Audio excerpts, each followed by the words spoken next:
1970 के दशक में जब जापान अपनी सफलता से कामयाबी की सीढ़ियां चढ़ रहा था, तभी जापान की कुछ गलियों में डर, दहशत और खौफ पनप रहा था। खौफ एक ऐसी खूबसूरत औरत का जो कि बहुत बदसूरत थी, और खौफ एक ऐसे सवाल का जिसका शायद ही कोई जवाब होगा। आज के इस वीडियो में हम बात करने वाले हैं जापान के अर्बन लेजेंड कोचिसाके ओना के बारे में। कोचिसाके ओना बच्चों को अपना शिकार बनाती थी। कोचिसाके ओना जापान की सुनसान गलियों में सर्जिकल मास्क पहने घूमती थी। अगर उसे कोई बच्चा दिख जाए तो वो उस बच्चे से बेहद ही प्यार भरे अंदाज में सवाल करती थी कि क्या मैं खूबसूरत हूँ। एक ऐसा खूबसूरत सवाल जिसका जवाब बहुत खौफनाक था। एक ऐसा सवाल जिसका जवाब ना तो ना था और ना ही हाँ। जी हाँ, एक ऐसा सवाल जिसका कोई जवाब नहीं था। अगर कोई जवाब था तो वो थी मौत। अगर इसका जवाब किसी ने ना में दिया तब कोचिसाके ओना बहुत गुस्सा होकर कैंची से उस पर वार कर उसे मार देती थी।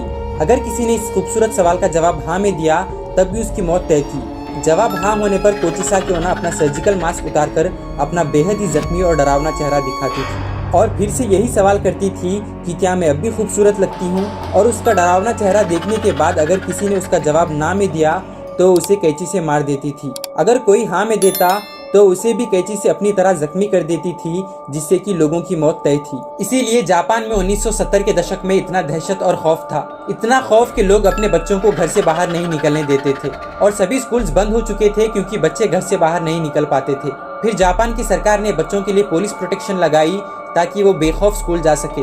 उन दिनों कोचिसाके ओना की दहशत इतनी बढ़ चुकी थी कि कई लोगों ने दावा किया कि उन्होंने इस कोचिसाके ओना नाम की आत्मा को देखा है। और आप ये जानकर हैरान हो जाओगे कि आखिर कोचिसाके ओना ऐसा करती क्यों थी।